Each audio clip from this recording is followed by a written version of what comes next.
Chapter 6. A Dinner Prayer, the Circle of Life. This kitten was growing fast. The changing of the moon was a measurement of time for the cat clan.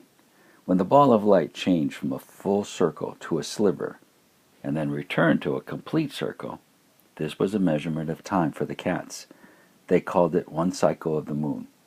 By the finish of the first cycle of the moon, the kitten grew strong enough to climb down from her perch, with her father's guidance.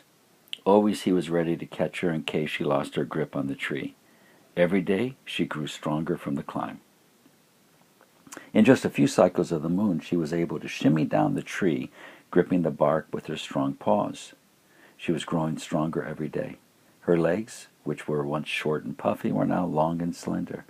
Each day she walked to the river. She brought her lips to the crystal water and drank deeply.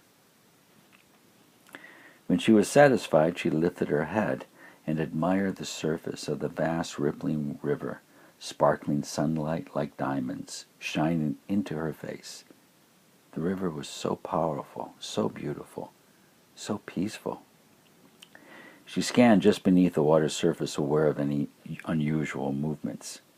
She saw them as large shapes causing ripples on the water's surface. Salmon.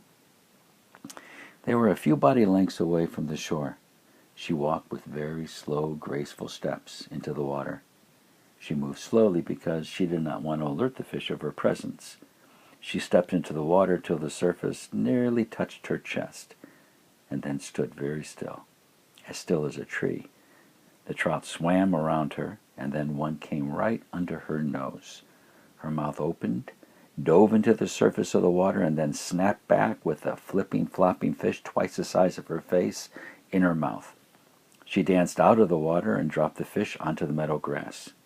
She tightened her teeth over the fish's head until the fish became still. As his spirit was leaving his body, she spoke a prayer to that spirit, just like her father had taught her. Dear Spirit, who has explored Trinity, our Divine Mother's body of water since you were small, thank you for allowing your body to enter my body, your muscles to become my muscles, your bones to become my bones, your eyes to see through my eyes. Together, let us explore this paradise. Thank you for blending your strength into my spirit.